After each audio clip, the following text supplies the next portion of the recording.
219 దేవాలయాల మీద దుర్ఘటనలు జరిగినాయి.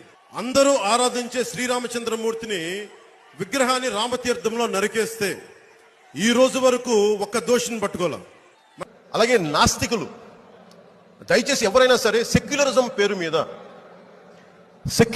పేరు మీద సనాతన ధర్మాన్ని చావగొట్టకండి. హిందూ దేవతల్ని దూషణ చేయకండి. ఈ మధ్యన దూషణ ఎక్కువైపోతుంది. ఒక శబరిమల అయ్యప్ప స్వామి టెంపుల్ మీద కానీ, సరస్వతీదేవి మీద కానీ దూషణ ఎక్కువైపోతుంది. దయచేసి అలాంటి పెద్దలందరికీ చేతులు ఎత్తి జోడిస్తున్నాను. దయచేసి అది కొద్దిమంది ఒక బ్రాహ్మణ సమాజానికే అది బాధ కలిగిస్తుందని ఎవరన్నా అనుకుంటే దయచేసి తప్పు. అది ప్రతి సనాతన ధర్మాన్ని పాటించే ప్రతి హిందూకి బాధ కలుగుతుంది ఆ మాటల వల్ల.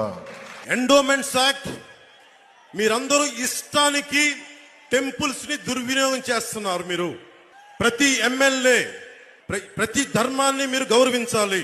నా సనాతన ధర్మాన్ని నేను పాటిస్తున్నప్పుడు దాన్ని విమర్శించే హక్కు ఎవరికి లేదు. హిందూ ధర్మం అంటే పట్టించుకొని ధర్మం అయిపోయిందా?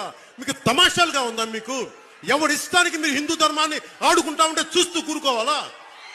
ఇదే నువ్వు చర్చలకి చేయగలవా?